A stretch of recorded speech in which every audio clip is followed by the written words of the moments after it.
What is up, everybody? Welcome to the Dennis and Andy show. Don't adjust your clocks. It's not 3:30. No, it is 2 p.m. Eastern time. And if you're on the West Coast, well, it's not even noon yet. It's not even lunchtime yet. Grab an early lunch. Sit down and watch us for the next hour. We are here. Richard Steinke's in the chat. Randy Howell, what is up? More people will be coming in. Thank you all for watching and joining us. We have a fun guest today. You might have noticed Dennis is not sitting next to me live like he usually does. And I'm telling you guys, I'm finally putting my foot down. I'm like, look, you shower before you come over here or don't come over. And you can see the result. Stinky Puss does not want to shower and come over. Yeah, he told me to shower. So you know what I said? That's right. He said, I prefer a bath with bubbles and a loofah. And I said, whatever, queen.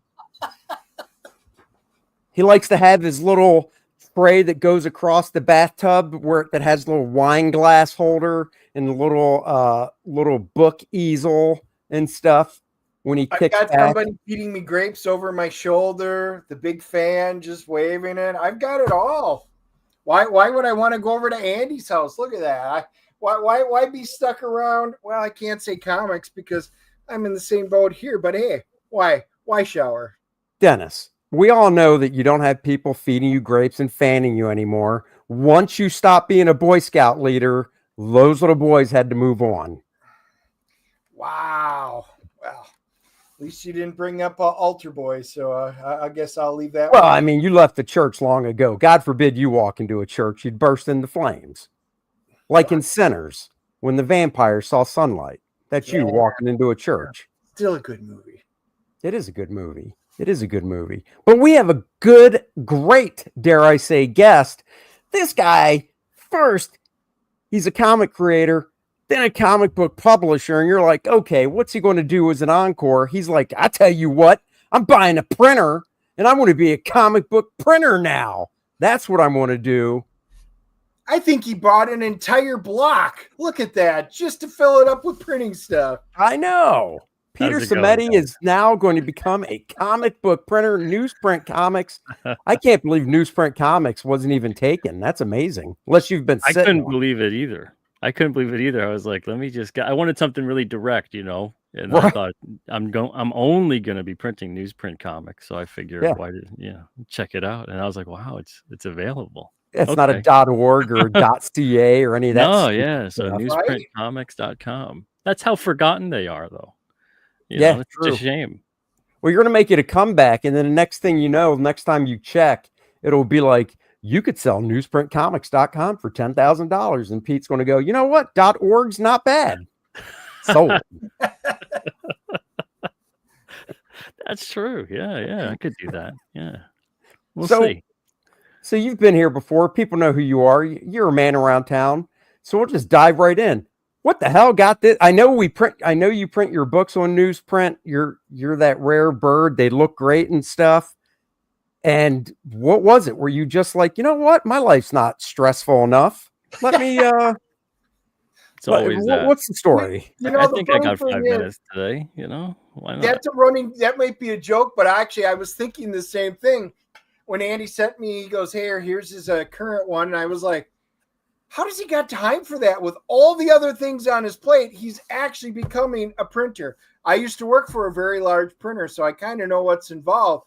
And I know it's not to that scale, but still, that's a lot of moving parts. So I was like, I really couldn't wait to actually talk to you about this. So what brought this on? I'm so curious. Honestly, the technology has evolved a lot over the past 5 to 6 years, even.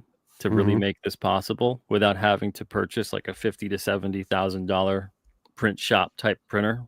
Sure. And especially the systems involved for those. It's a huge piece of machinery and they're very expensive.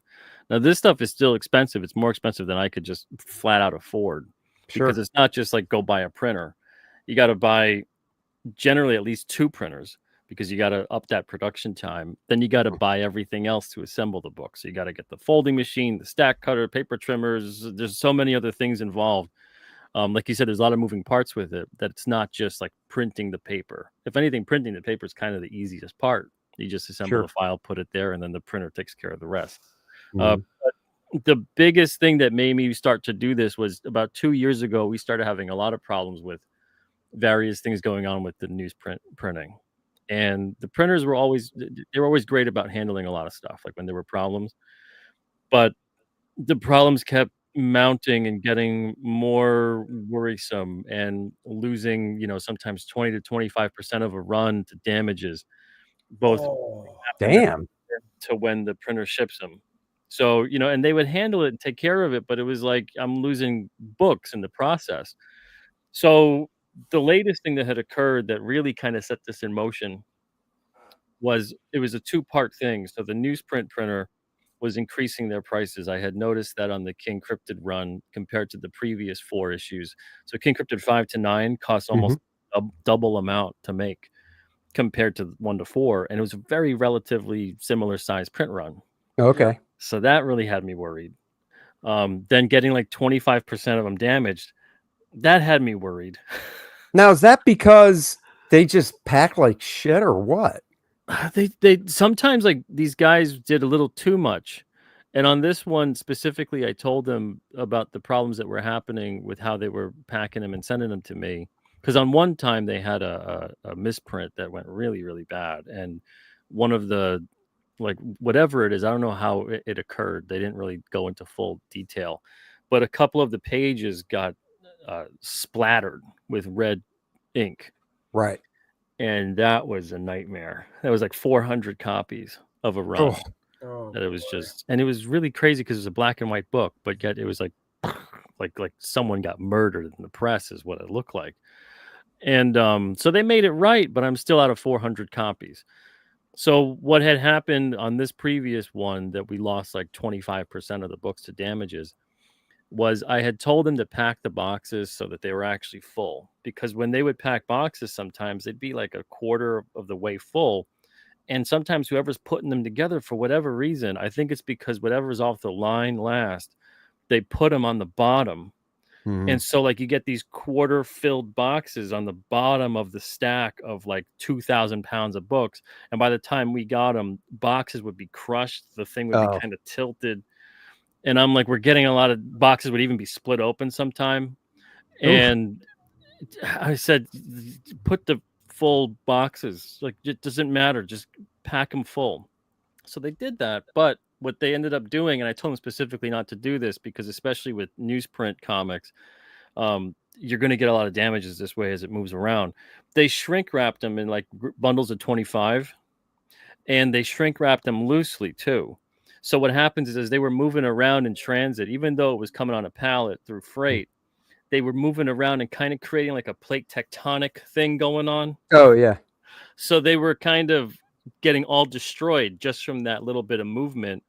And then sometimes they'd be shrink wrapped too tight, so they would crunch in the corners. Sure. And I was like, don't do that. You guys have never done that before. Don't do that. And then they went and did it.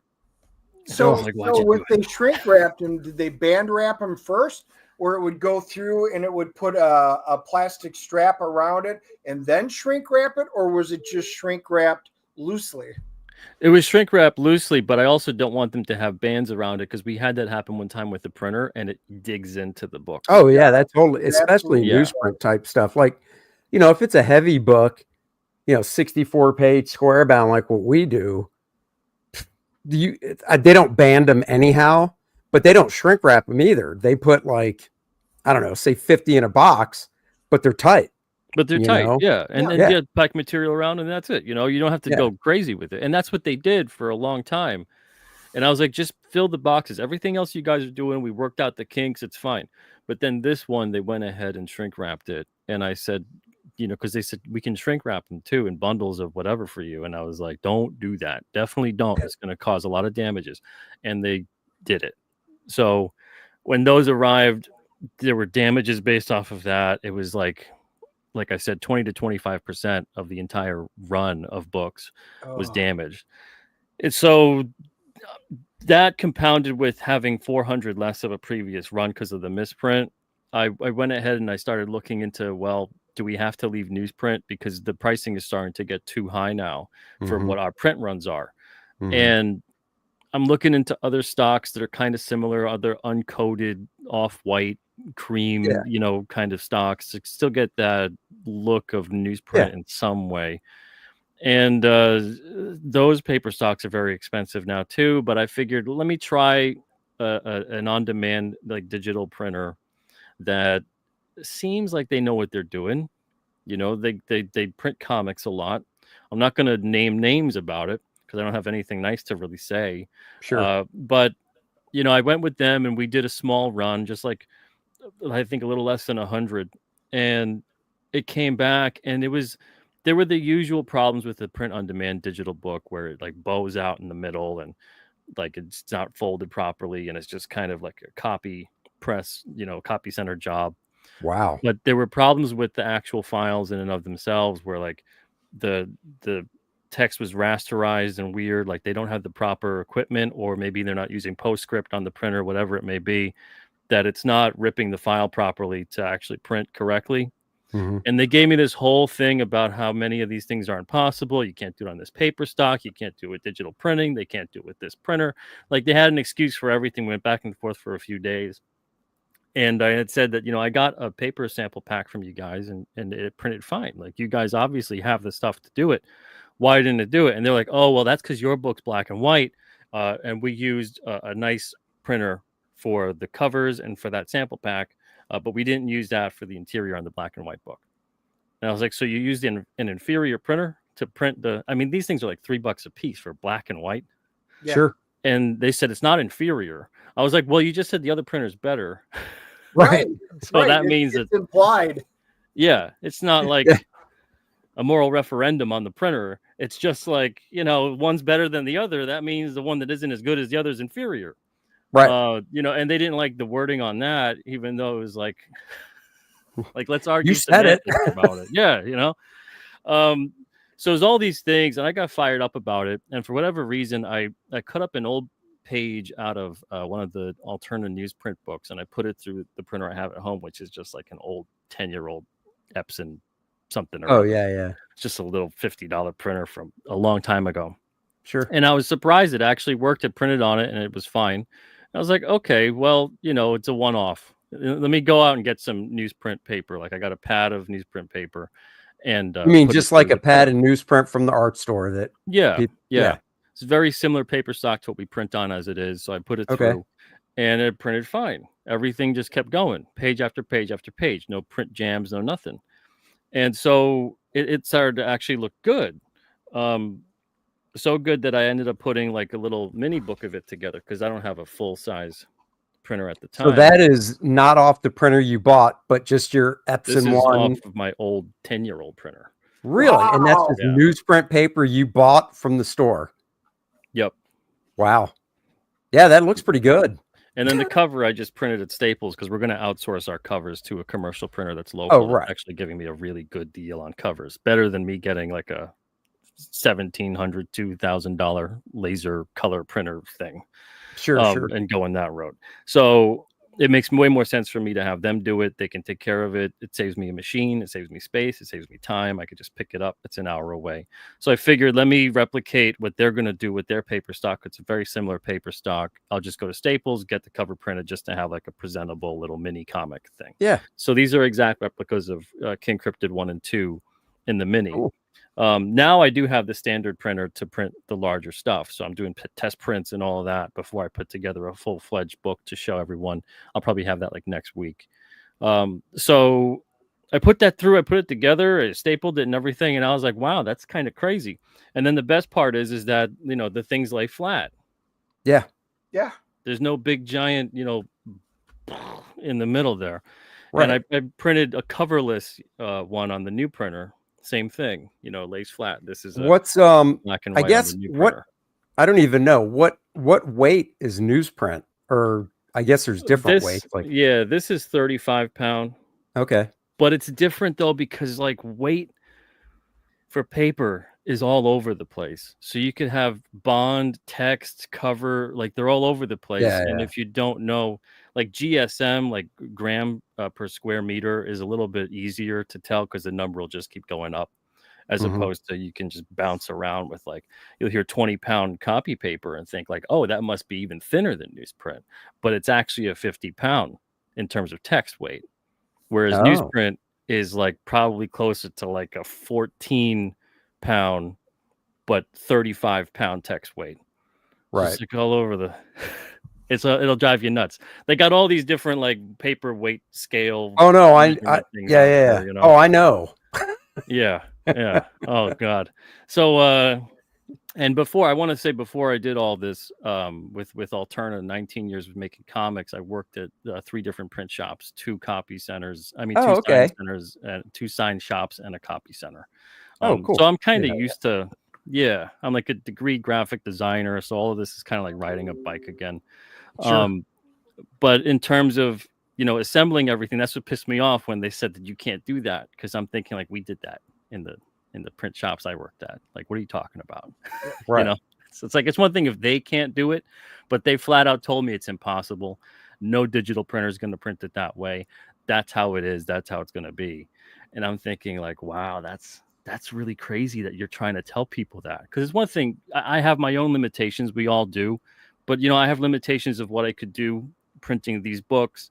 So if someone requests a certain thing, like some people have asked for like hard covers or perfect bound, am I going to do different stocks?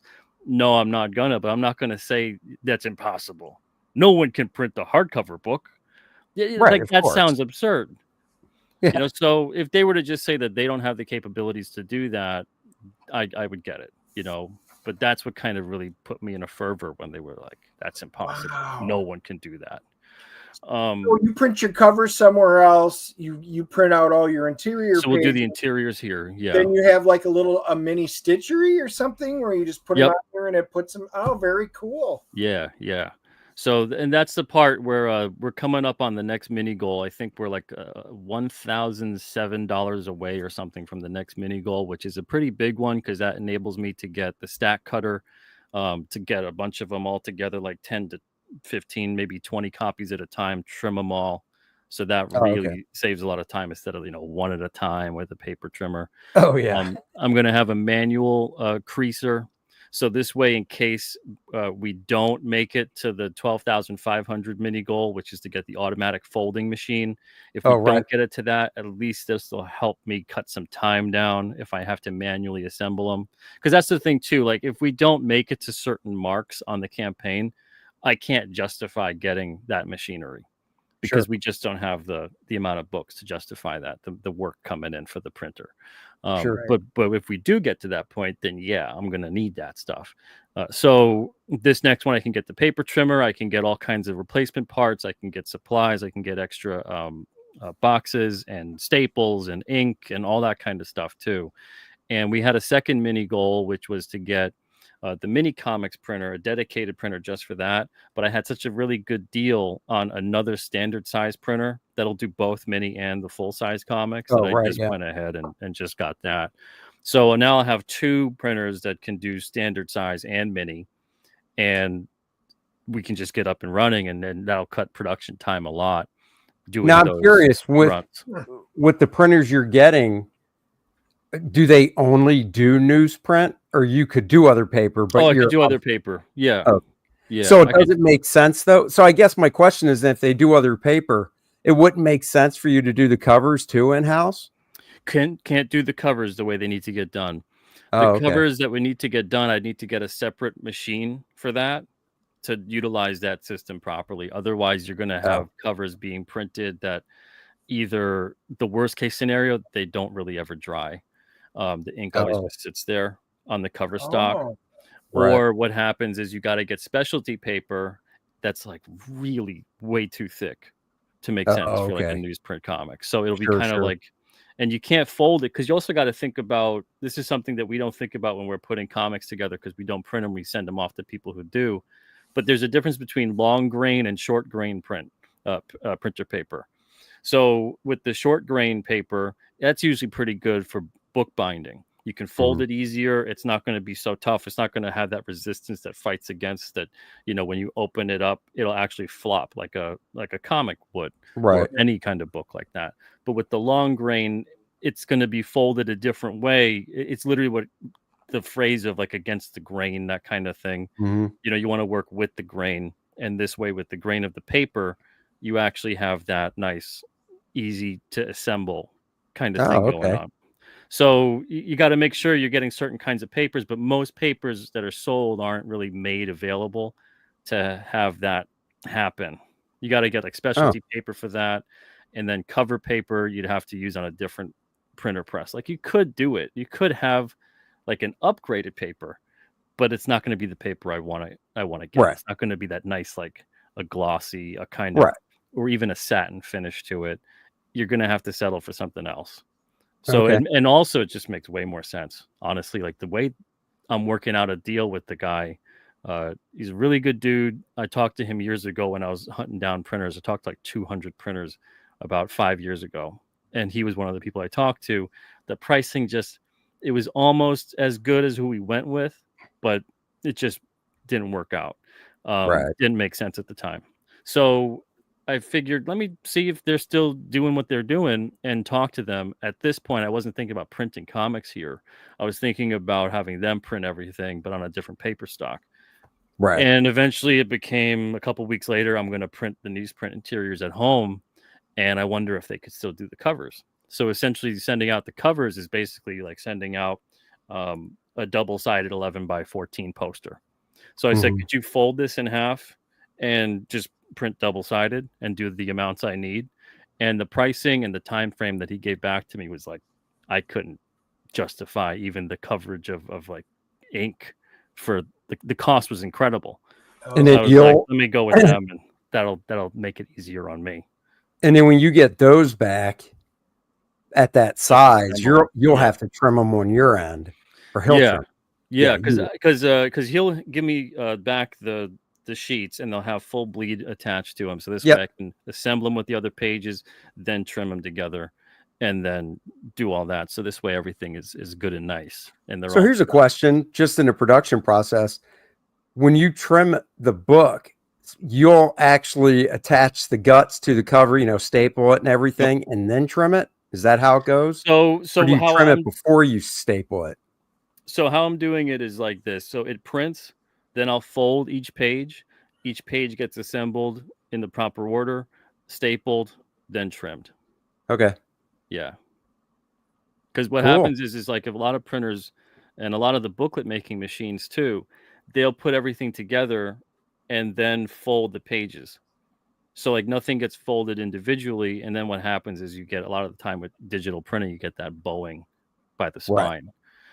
Because if you just even think about taking a stack of pages, folding them all in half, as opposed to you folded each individual and then put them together, it's a very different girth to the book.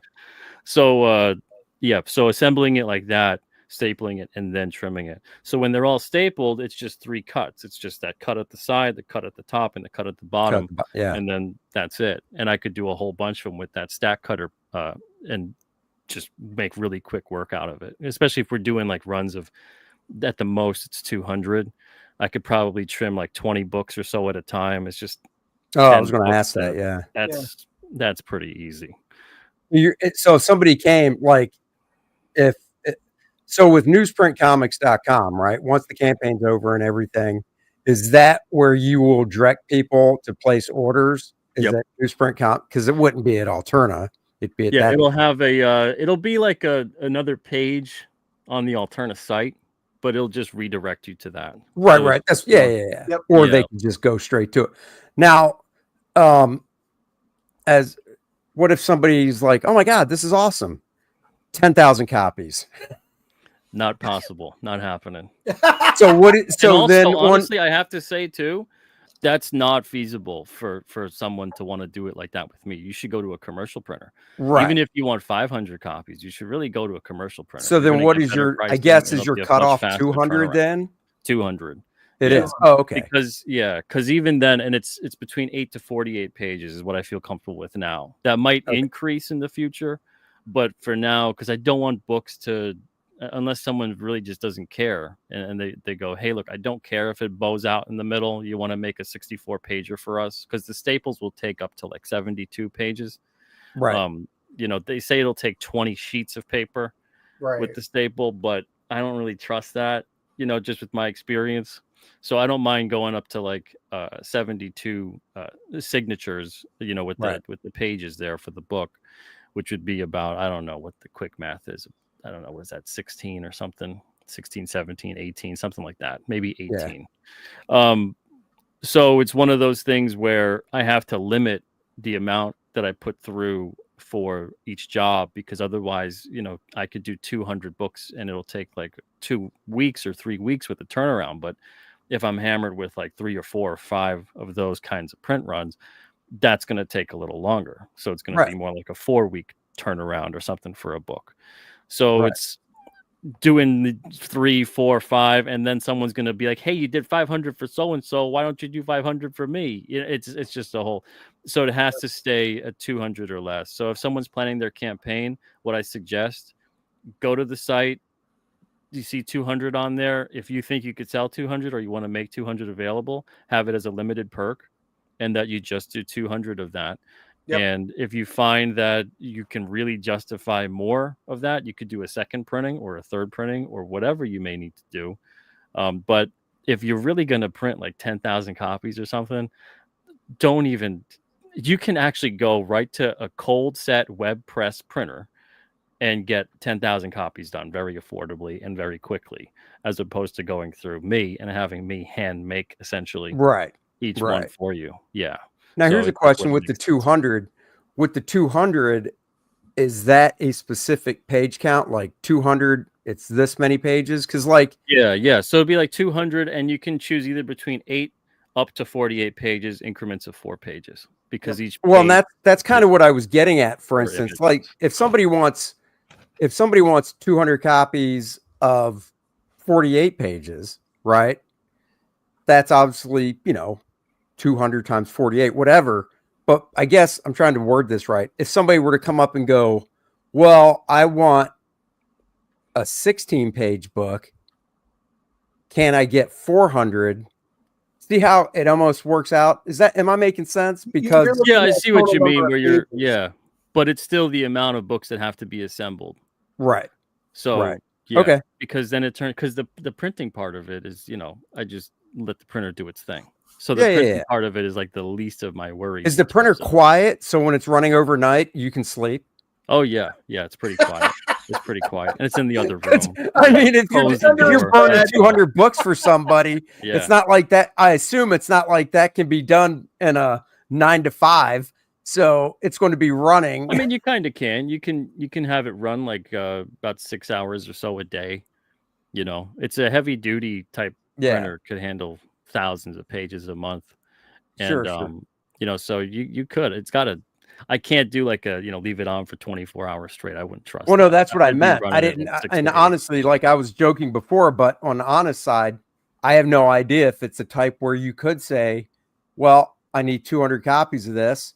I'll just set it and forget it. And then however long it takes. Yeah. So, I mean, the whole thing with it, and I mean, you probably want to monitor it anyhow. So, oh yeah, definitely. Because you want to make sure that there's like consistency. Well, I don't think it's a Ronco. You just don't set it and forget it. Yeah. What? Exactly. Wait, it's not a clap on, clap off feature? Oh, hold on, I got to stop printing. Clap off the printer. Exactly. You know, I wish it was. That'd be great. But you know, maybe one day, who knows? But the thing is with the printer, I'm gonna have to, especially with the full size pages. Like I've got a couple of pages here, just little test prints. So this is like the full size test print of a first and last page, right? So this would have to print out a bunch and then let them dry. And I don't trust letting it dry more than even just the next day, and then print on the other side. So the mini comics will do a duplex system and automatically will print front and back. Oh, but the amount of Yeah, the amount of ink coverage on the bigger pages, I don't trust it to even sit there for like 20 seconds or even a minute and then have it scooped back in. The size of the page, the fragility of the paper, and the ink coverage. There's too many things that can go wrong having like an automatic duplex system. So it only adds a little bit more on my part of just, put it through and then have it print the other side. And it's nothing that's complicated. It'll be complicated maybe to somebody who like has no idea what this is, or when they look at this and they go, why do you put the first page there and the last page there? But then you flip it over, it's the second page and that's the second to last. But it's when you assemble the book, then you get everything that lines up properly. So, and this is a legit question. I was thinking, I just say, because you're holding up like, the sample prints you did. If somebody was like, I don't know how it will look. If they were to say, if I send you one page of the book, a spread, right? Not double-sided, just one front spread. Is it something where you'd go, you know what? Send me that spread. I'll burn off one, because you can print just one and mail it to you. And then you can decide if you like that quality or not, or no. That's a good option. I might consider that for when we because I get like, how you do call a up any copy, printer and be like, send me samples, and they send you obviously whatever they have laying around, and it's a full book, which is nice. But a part of me, because I've done that, you've probably done that, Dennis worked at a printer, a part of me would rather be like, well, I love newsprint, and I know you could send me a sample of something you did on it, but if, like I said, if I sent you one or two pages, could you basically burn it off even front and back, just so I could see the opacity, like, oh, do I see through any little bit and whatnot? And then even if you say, yeah, I can do it, and then, give me a couple bucks for postage, or you just eat the postage, whatever, because it's possible future it'll probably work. be just a couple bucks, because if like 20 people start coming along and they're like, print my file, do that, it can turn real hairy. Yeah, it can. And that's why I'm saying, like, because basically at that point, it's one sheet of paper folded to comic size, right? And you throw it in like one of those cardboard envelopes so it doesn't get all effed up. And it's like, $1 to ship out. And you just say, sure, I'll do it. Send me $1 for shipping. Sure. Yeah. I think, to me, I think that's fair. And I would definitely do that myself because, like I said, I got samples, but it's not my stuff. So it's like, because there's an option on the campaign where for $25 you can get your book printed in full size and mini size with the cover and everything too. So there's an option for that. Outside of the campaign, it'll be $25 per, because it's basically a proof. Oh, right. Oh, 25 for one full copy of like a 20 page. Oh, yeah, that's a proof. Yeah, that makes sense. But but what you're saying, if someone is really curious about that, and they want to, I'll calculate it and see what I could put on there. Yeah, I just think that's a good idea too. I think that would be an attractive option, saying, because, like, once again, I wouldn't need to see the full book. I would just need to see one page to see how the color works on that paper, because, not even, your books, some are black and white, some are full color, some have more rendering than the others do. And, if it was just a flat color job, I probably wouldn't even think twice about it. But, a lot of people are doing limited rendering or a lot of rendering, and they're like, I wonder what that would look like on newsprint. So so Bernardo, and by the way, before we ask Joe's question, if you want to pull your campaign up and share the screen, then you can actually go through it more. Joe's asking what the turnaround is. So I guess if somebody places an order, because he didn't say quantity, for 200 books, I would say just do it like per 100. Well, okay. I mean, whatever. But it also depends on the number of pages. If it's an 8-pager versus a 48-pager. But I'm taking it a standard, I guess, 32 page comic. I get, if it's like a 24-page book and it's like 100 copies they want, it only be like a couple of weeks. But then again, that also is compounded. Yeah, Joe said per 100. So that's compounded too. So I'm not going to be, maybe some people this sounds wrong, but it is what it is. I'm not going to be a full-fledged print shop. If I'm a No, I full-fledged know. print shop, yeah, I'm going to be shutting down Alterna. I'm not going to be creating comics anymore. And at that point in time, I created one problem to solve another problem and created more problems than I wanted to in the beginning.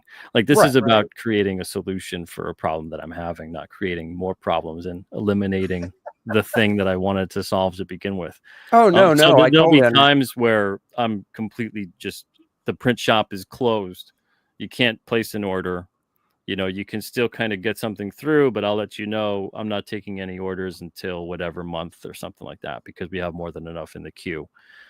But in terms, so that's why turnaround time, it really is kind of it's a very difficult thing to pin down if I'm not in the specific moment with, like, if someone placed an order right now, I don't have really any pending orders other than I got to make a couple alternative books. So I could say, okay, well, you know, let's say that 100 copies of a 24 pager, it'll be like a 2 to 3 week turnaround. Right. You know, but if I have like 10 or 15 of those ahead of them, then it's like, well, it's probably going to be like a 2-month turnaround. So then it might be, and like, you know, and we can pull up, because this is Fund My Comic, right? Or is this the Newsprint site? This is Fund My Comic. Right. Newsprintcomics.com will take you to that, but newsprintcomics.com, after this is done, will take you to an online order form, and then you can put all the stuff in there, and then I'll give you back your custom quote. Yeah. Right. What I was going to say. Okay. So then when you give back the custom quote, like, let's say, because, and this all goes back to what you were saying about turnaround time, because a lot of people, once this is all said and done, might not have heard what we're talking about. And I'm sure you've covered this on other streams and stuff as well. They might go to the site and go, oh, sweet, I'm going to place an order, $200. And I assume when they get the quote back, you'll also add into the quote at this, you know, point in time, with the amount of work we have, this will be the, because we're not a full-time print shop, 100%. Your turnaround time is going to be, not say unfortunately, but 3 months, right? Just so they can go, oh, I love the quote, but unfortunately I can't do 3 months. Yeah, and that this way they could plan it out, because maybe that works for them, because they're thinking like, oh, okay, great, I don't have a crowdfunder ending until whatever, you know. But if they're thinking like, oh, I'll go with Pete for a monthly schedule on 100 copies of a book I want, that's really going to be something that's going to be difficult for me to pin down, because I don't know what any given situation that month is going to look like. So it's that kind of thing where this is really great for indie creators who have like convention schedules. So they're at Artist Alley, they want to make a limited edition on a crowdfunder, or maybe they're a whole crowdfunder if they're, you know, an up and comer, or they don't need to justify 500 copies. They could do 100 to 200. You know, this is great for everybody in that realm. This is not something that's so streamlined that it's commercial level. It's an indie shop, you know, because that's why with some people, I really want to make sure that I drill it home that if you are someone who's doing 500 copies or more, you really shouldn't even look at print on demand in general. You should really talk to a commercial printer, because you're going to get great pricing on that level. But if you're doing 100 copies, though, a lot of commercial printers won't even bother taking something that low. A lot of them won't even bother taking something lower than 1,000, depending on who you're talking to. So if you're talking to like a web press printer, you're going to get really lucky if they even consider doing the job and it's less than 1,000 to 2,000 copies. But yeah, so with something like this, where if you're going with like offset or sheet fed, you know, do that. You'll have a better turnaround time. They're equipped for that. But if you want that newsprint, if you want like that book that looks like comics that used to be around all the time, and you're like, I'd really love to get like 100 copies of my book, have it as an exclusive edition on your campaign, maybe in addition to the other kind of book that you offer. Like a lot of people offer variant covers. You can offer a variant interior. You can offer a variant book kind of paper stock. So there's a different way to go about it and look at it that I think a lot of people maybe can find a way that this really fits for them. And that's where I'm coming in. I'm coming in for that person. I'm not really here to replace the commercial printer or whatever that may be. Yeah. No, I well, think also if an artist was like, you know, I think doing a 32-page sketchbook on newsprint would be kind of cool, because then it's a lower price point for the consumer. Sure. And if it's a sketchbook, it'd probably be black and white. So yeah. Super Galactic Fantastic Dimension, love the name. That $25 for a proof is a great idea. Ordered one for myself through the campaign. See, great idea. Thank you, appreciate that. Yeah, and that's right there. That's the featured perk there. Yeah, that's cool. We got the $10 one. You can get just a random regular sample pack book from us, full size and mini as well. Oh, that's cool. Hey, real quick, Sigma Comics for $5. Thanks, Sigma. Been a long time, buddy. Warm shout out to Dennis and Andy. Peter, I think you owe us an ad. Folks, Peter's a pioneer in comics. We all owe him a debt of gratitude. Go Alterna. Well, I'll let you guys fight that out in the cage. Oh, we printed that out for you. We printed that out, bud. That was on the back cover of a Blood Realm issue, either 13 or 14. So, yeah. Okay. Now that debt has been paid. Oh, nice. Yeah. Pick up the book. HH is a great guy. All right, so back to the sample pack. $10 gets you, because I'm sorry, $10 gets you one of the small and one of the regular size. That's what you said. Yeah. So you get one of both. Cool. So what happens with that is that it's very similar to what I did the first time around. I just had like a poster that I just trimmed to size just to make a really poor cover. This was when I was printing on the old printer, and I put on draft mode just to see if stuff could actually go through. And I printed like one page of each Alterna book just to see how it would handle, how it would go through. And that's kind of what the sample book will be like. And the inside covers will have the price tables for the full size and the mini. And then the back cover will have file format information and stuff like that. So it's useful. It's not just get a book for paper stock purposes. Right. Oh, that's cool. But yeah, so this we got the price list also on the campaign, so you can see what a mini in full color or black and white would be. Again, there's price breaks from 25, 50, 100, 150, and 200. And then, so if you order like 28 copies, you're locked into whatever that price was at 25. If you order like 58, 70, whatever that, you're locked in at whatever the price is at 50. It doesn't mean you have to order 25 or you have to order 50. So I just want people to know that too. Now, here's another question thrown your way. Sure. You know how, and the only reason I know this is because I've worked with a couple different printers since I've jumped into this crowdfunding field. Do you have a page template that you would send out going, this is the template you need to set your page up? Absolutely. Okay. Yeah. That'll be on the actual official Newsprint. Right. Once they get the quote and they go, yeah, this is great, sign off on it, you'll go, fantastic, here's your template, or what, or maybe it's just downloadable off the site, whatever. Yeah, and I'll give people the option of setting up multiple templates if they want. And what I mean by that is they can either set up the template that it's just the standard like one page at a time with the bleed, or they can set up a spread. And I'll let them know in the spread you want to keep in mind that the page process, you put that page, the odd numbered pages on the right, the even numbered pages on the left, and the first, last, second to last, third to last, etc., until you keep going through the page. And they could do it like that, and it would also mean that you reduce the bleed. So you would have your page. It would essentially look like this. Right. But you wouldn't have a full bleed that's toward the spine, that's toward the gutter. You would have it flush because there wouldn't be a bleed. You're not trimming that part off, but the bleed would be around where it's being trimmed.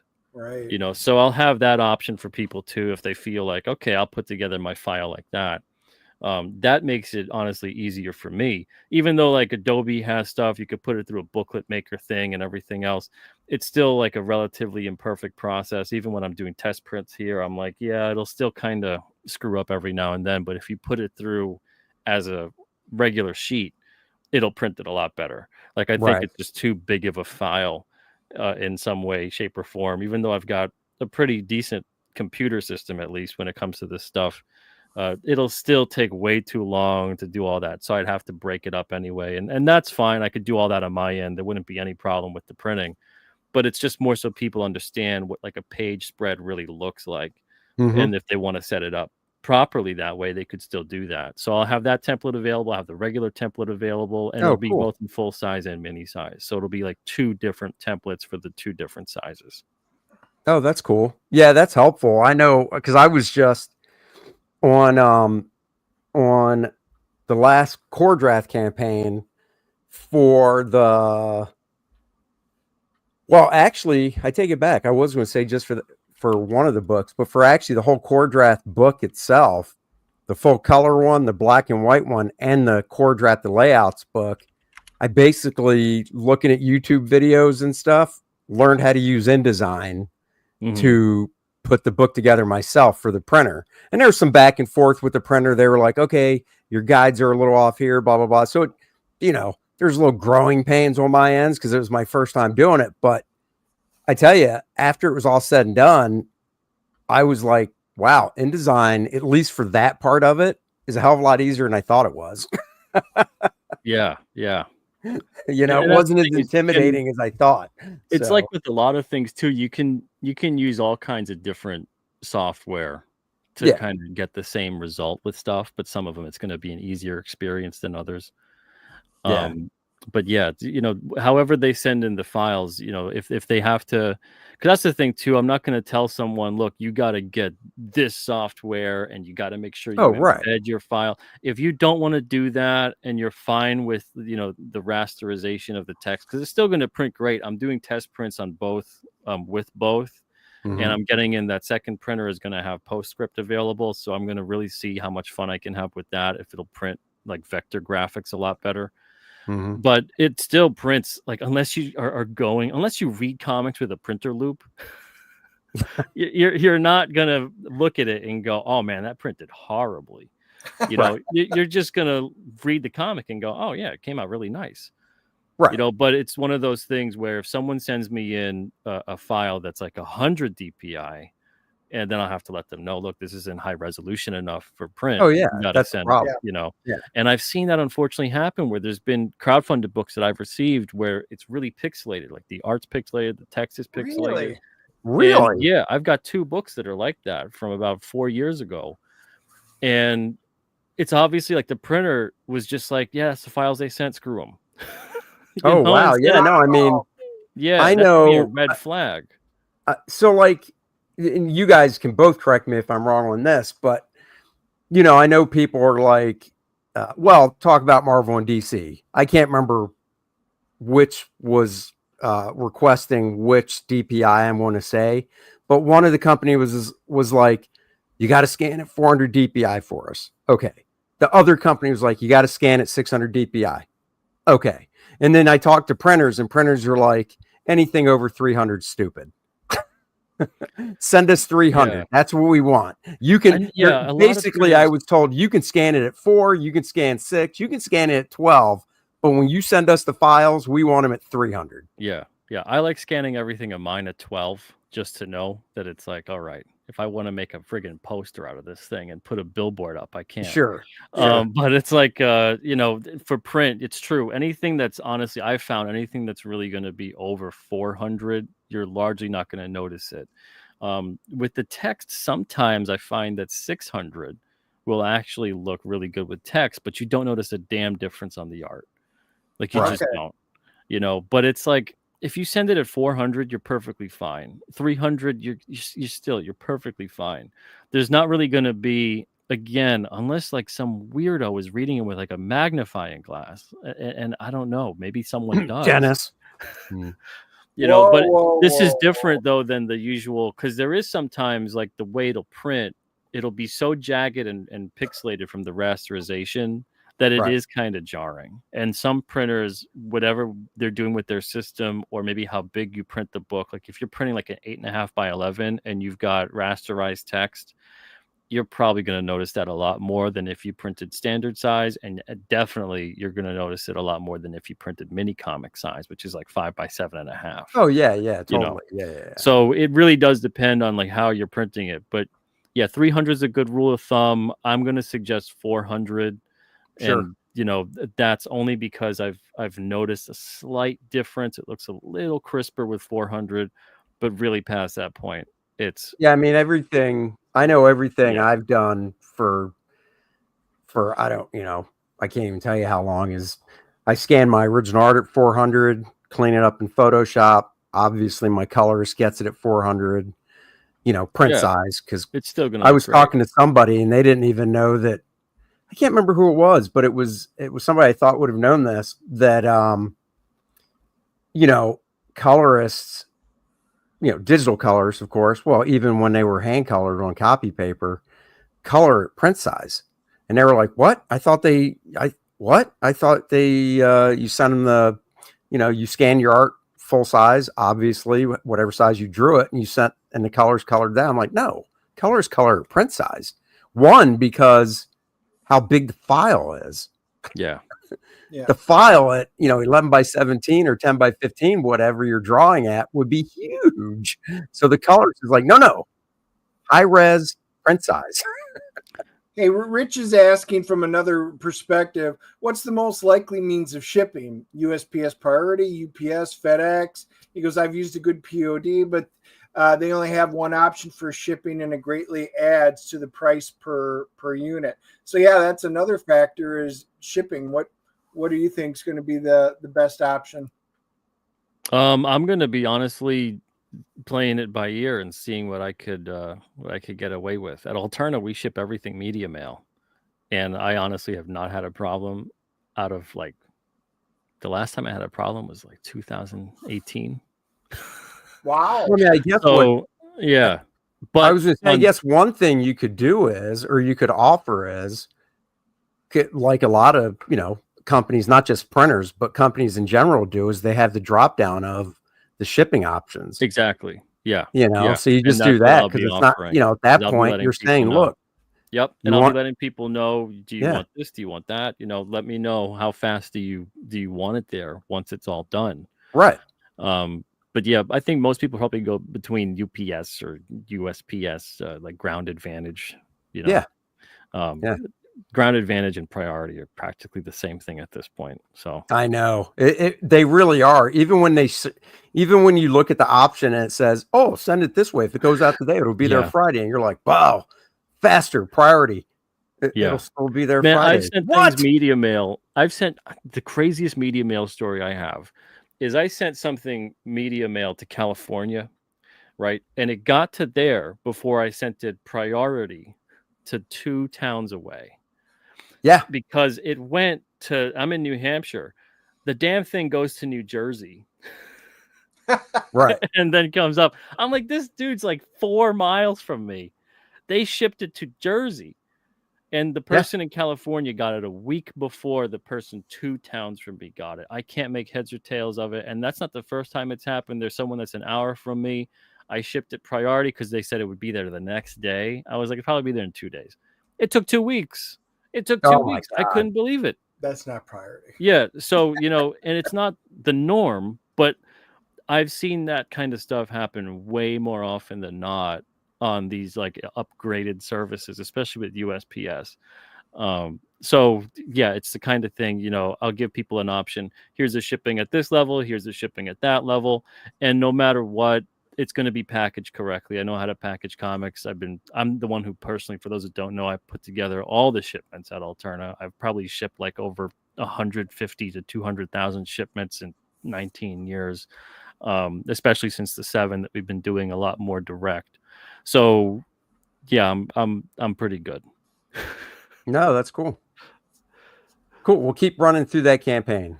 But yeah, so on the campaign, you can easily do the math there for yourself. If you want to get like 100 copies full color of a 24-page mini, that's $170 a copy Cool. for the mini.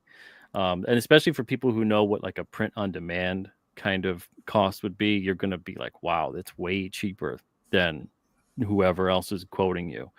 If you want to get 100 copies of a full color, again, 24-pager, that'll be $230 a copy. So there's all kinds of pricing here you can have fun with and see and check out. So if you're interested in purchasing a print voucher, which you can do on the campaign, they don't expire. If you purchase multiple print vouchers, I'll combine them all for you. It'll work like a gift card, so the balance will carry. So it's not something where you're going to have to worry about, will this money, be of no use one day? Do I have to spend all of it now? Can I carry it over? You'll be perfectly fine with it. And what'll happen too is that if you do purchase a voucher on the campaign, it locks you into the pricing that you see on the campaign. So even if you print in 2 years and I've raised it a quarter a copy, you're locked into what you did when you got that voucher. Right. So that's another reason that if you do think you're going to purchase, pre-order your print run, getting a voucher is a good move. On the campaign too, for those that don't have print runs to do, we got some perks for you as well. So you can get a t-shirt with the bumper sticker. So the t-shirts, comics are better on newsprint. I think so. Whoever gets this t-shirt probably thinks so too. And if you get the bumper sticker, it says, "Keep your distance. I like to sniff old comics." There you go. So, let people know. It's funny. Dennis has a bumper sticker on his car. It says the exact same thing, but instead of comics, it says women, old women. There you go. I'm like, hey, dude, that's kind of weird, but it's your car, not mine. I'd rather never drive in your car again. So. To each their own. I'm sure that they have a certain bouquet. Yeah. So at the $35 mark, if you want to get a commission from me, a sketch card, and this is the only place I'm doing commissions at this point. I'm not going to do commissions the rest of the year because I'm going to have more than enough to do. I've got 15 left. There's 30 of them as an option to get. 15 of them are left. So if you want to get a $35 commission, you see some examples there.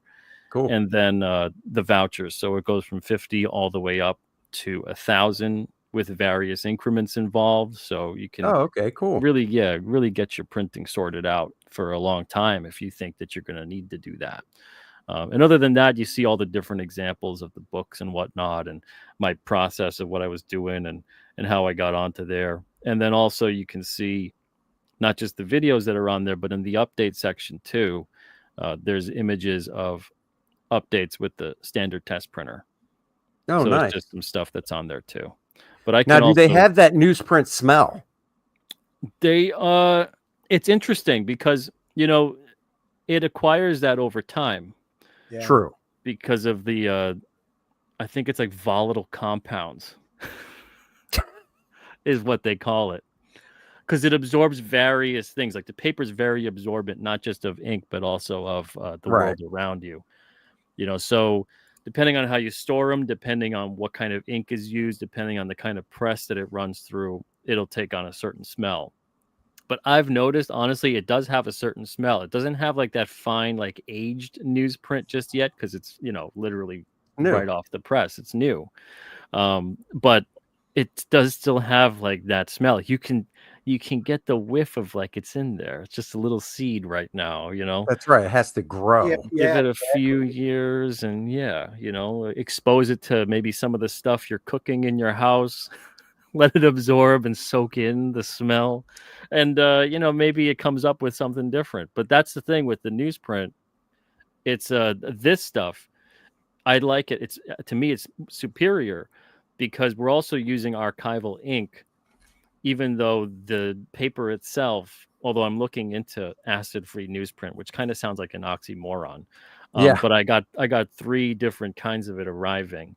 So I'm very curious how that happens and how it happens to print. I'm still not 100% set on the paper stock I want to use because once I do decide that, I'm going to buy a massive amount of it, put it in storage, and that's going to help me keep prices low for a while too. Right. So the ink, it actually doesn't get on your fingers, and maybe some people like that. To me, it was always like you deal with it. That's what it is. But this, like, it doesn't matter. You can rub the page all day. It doesn't get on your fingers at all. But on the other, that brings up an important point. If you take silly putty and you put that on there, is it going to pull up? No, it will not. It will not. Yeah. So you're not going to have fun with the silly putty, but I'm finding that no one does that anymore anyway. Well, Dennis does. Just saying.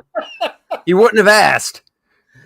That brings up a point. I have not seen silly putty in the stores in like probably 10 years. You go to Dollar Tree. They got it there. Do they? I was just going to say, if anybody knew if they still did, that's awesome. I've not seen that. Yeah. It's It's funny because when we did the first Alternaween, I gave a piece of silly putty. Like I was ripping, like I bought a gigantic thing of silly putty, like a big brick of it. It was disgusting. And I ripped off pieces of it, put in a little plastic bag and gave it to people so they could have like silly putty. And not many people used it. They probably thought, what the heck did he just send to me? Because most people, I think, don't even realize, like, put some silly putty on a comic or, a lot of them anyway from back in the day. And you could really get that image to offset. And you literally are looking at the printing process of what happens when they have a plate and that ink goes to the page, But yeah, so these won't work with silly putty, but they also won't get on your fingers. So you don't have to worry about, you read through a book and then, you look disgusting by the end of it. Right. You won't have to worry about that happening. Yeah, that's cool. No, I used to do that a lot with silly putty in my old comics and stuff when I was a kid. Yeah, it's fun. I can't say it's not, but it's one of those things where I don't think most people. I tried to use it as a selling point at one point in time, and people just thought like, "Oh, that's kind of cool." I'm not going to do that, but hey, that's cool. The younger ones I'm in the chat going, "What's silly putty?" Yeah. That and your pet rock or ooze. It's a space age polymer. That's right. Yeah. That's right. Well, that is cool. I'm really excited for you. I think this is a great thing that you're doing. Guys, I know a lot of you are going to be watching this later. We've got a couple hundred of you on live. Make sure you back it. For those watching on YouTube or Rumble, I left Peter's description in the bottom, and so you can just click on it and go to it. But hey, I think this is cool. Print your comic on newsprint. For any of you wanting to do mini comics, full-blown comics, in small runs, do that. Go get a voucher, help him get his equipment, because what an exciting adventure. Yeah, I know, totally. Help me help you, because there's a lot of people out there that I'm seeing. They're always worried, how am I going to get this run? I just need 100 comics printed. Right. And that's going to be like $4 or $5 a piece. That's crazy. Like, I'm just trying to get a normal comic book printed. Right. And instead of doing that, you can cut your production cost in half or more and get them done on newsprint. So they also look really unique and throwback, but in the best way possible. And if you want, I got a couple preview pages I could share with you guys live on screen. Oh, yeah. And here, a public service announcement while you're pulling it up. I didn't mention, for those watching it on Twitter, X, all the links. Randy is awesome. He posts all the links in the replies on there. So no matter what format you're watching us on, you'll have the ability to click on the link and go visit Peter. Appreciate that, Randy. Thank you.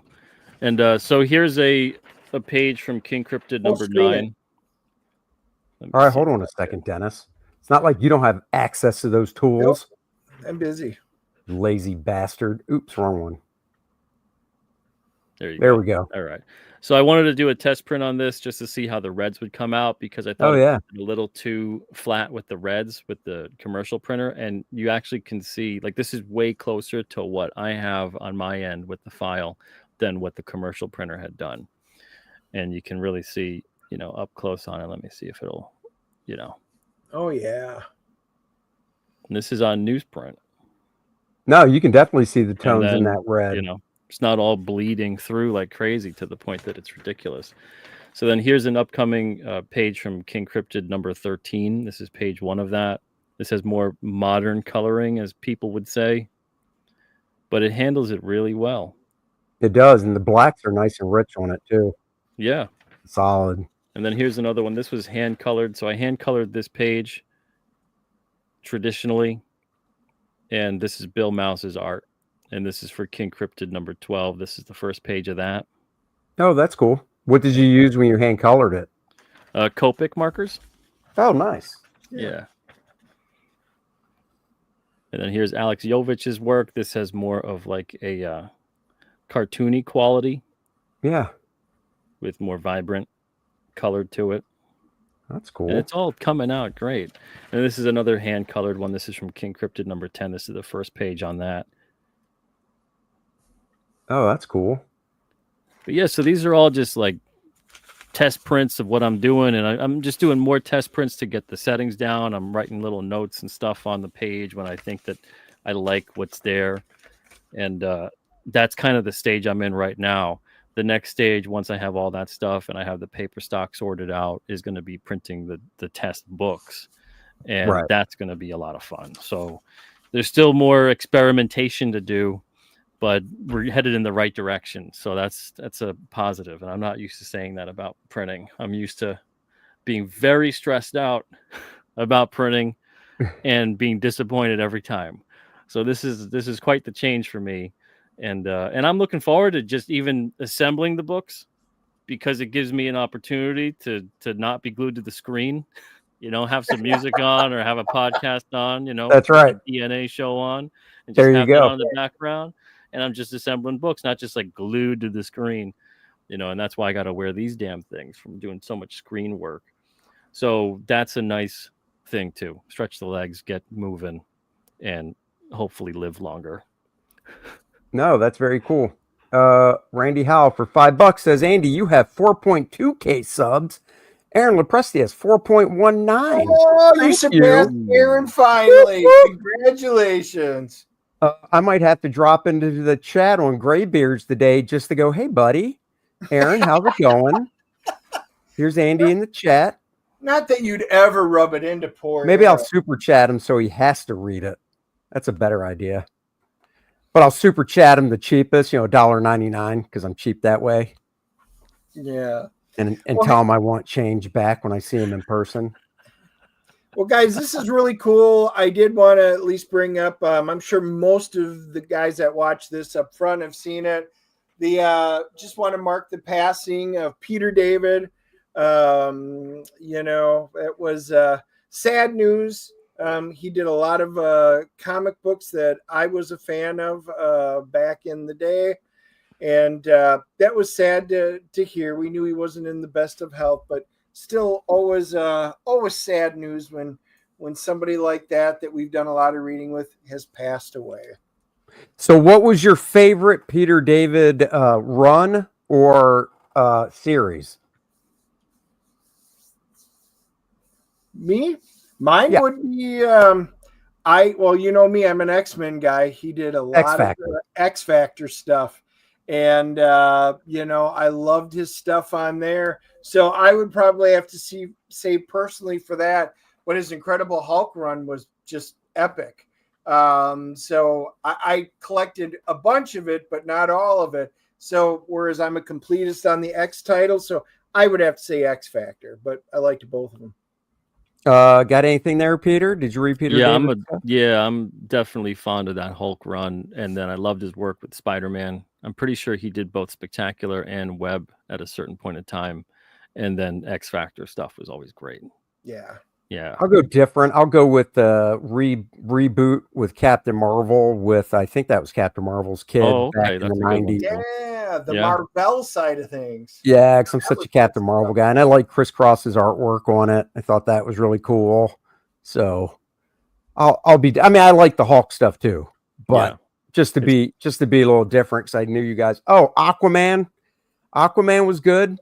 Yep, being an Aquaman fan. I never worked with Peter on it, but a buddy of mine did. So yeah, Aquaman. Yeah, he had a lot of good stuff. Yeah, prolific writer. Yeah, big time. What I really loved too was the him and McFarlane going at it at the conventions. Oh, I know. Like that was just too funny going back and forth. I mean, Pete was kind of a curmudgeon type of guy. Even in his younger days, he was a curmudgeon type of guy. Kind of like Aaron.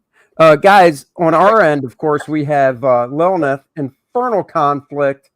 It is the new tale that we are weaving in the world of Cordrath, focusing just on Lilneth. She's the bad bitch succubus, and we're telling some of her story. We got the homage, however, where I went off of Vampirella #1. We're doing a new minifigure. It's a quick little 5-second video, but we've got still shots. Oh, look at that. Oh, yeah, there you go. That was nice. 2 seconds longer than Dennis is used to. We've got the main Lilith cover, and of course, new characters. And like I said, we're doing the new minifigure to go with the core draft one. So go sign up for it. It will be launching in June. And there you have it, guys. So go check that out. And of course, link for this is in the description below, as well as Peter's campaign for the newsprint printing. So go check that stuff out. And what are we seeing tomorrow night, Dennis? Every Thursday, you know, Peter, we see a movie and we review it that night. So we're seeing Friendship. Is that what it's? Friendship. Paul Rudd and some other guy, I can't remember his name. It looks like a dark comedy, and I like stuff like that. So it's an A24 movie. So, oh yeah, that's the one with is it Tim Robinson? Is that his name? Yes, that's it. Yep. Yeah, it's A24 puts out a lot of interesting movies. Most of them are really good. So, you know, we figured we would give that one a shot. It was between that or The Karate Kid. But man, after just finishing up Cobra Kai not too long ago, that went out on such a high note. I just don't see what this is going to do. I'd rather see an A24 movie this time around and see, because I think the week after that is, I think we got Ballerina, the new John Wick takeoff. You know, the funny thing, if you haven't seen the trailer for Friendship, go watch it, because what I find funny about the trailer is not the stuff you're watching in the trailer, because I mean, there is some funny stuff, but the screen blurbs they put over it, stuff like the funniest movie ever. That's like literally what they're saying in different ways. But every time they put it up there, something dark is happening. And I'm like, did you guys not watch and you just put those over top? Because that is dark. Paul Taylor for $10. Thank you very much. Hail panel and chat. Are you guys still planning on doing a retro review of old movies, or has that gone the way of the dodo? It has not. We just have to basically start watching them. In fact, I'm glad you brought it up. I have one I just watched from 2009, so I know it's not super old, but it's still old. I don't know if, Dennis, have you ever seen a movie with Jamie Foxx and I think it's Gerard Butler, the dude from 300, called Law Abiding Citizen? Yeah, I've seen that. It rings a bell. I want to say, the funny thing is, I heard on a podcast somebody was talking about it, and I'm like, huh. So I actually watched it over the weekend, and while I thought I've seen it, it felt totally new. Now, that could be because it's 17 years old, and I forgot a lot, or maybe I didn't see it, but I thought it was awesome. And I meant to tell you about it anyhow on the phone, Dennis. So now, since Paul brought it up, if you can, I watched it on TNT streaming. Yeah. I'm sure you can find it. That would be a good one to review. I don't know, but that's not retro.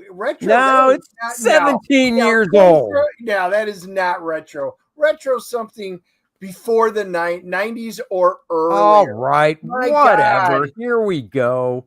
Always got to be picky. It's crazy to think 17 years before the year 2000, right? You know, it's like, wow, that feels way longer when you talk about that time frame than it feels when you think 17 years before now.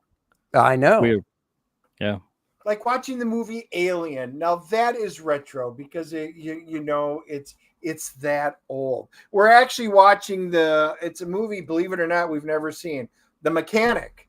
Jason. Oh, that's a good one, man. And I'm like, how have you? My wife's a huge Jason fan. Everything, and I'm like, you haven't seen this? She goes, oh my God, there's a movie I haven't seen. So that's on our docket tonight. Is The Mechanic? How old is it? Never seen it. Oh, 13. I don't think I've seen. I don't know. I'd have to watch the trailer. So yeah. So we do it, but I still wouldn't call that retro. Well, the worst is when you talk, and then we'll end it. The worst is when you talk to like this younger Gen Z generation, and they refer to the late 90s as, oh my God, remember that happened towards the end of the last century? And you're like, just shut up. Yes. You can say late 90s. You don't have to say end of the last century. Yeah. But we are watching, for those of you out there, we are watching Mobland and Murderbot. Both of them are awesome hits. They are worth watching on your local streaming service. That's right. And there's a goofy one with Statham about a megalodon. Yeah, it's called The Meg. Yeah, based on a book of the same name. So there you go. Cool. Well, all right, guys. Watch out. Stay tuned. Like, subscribe for the review. We'll be back next week at 3:30. And until then, thanks for watching and take care, everybody.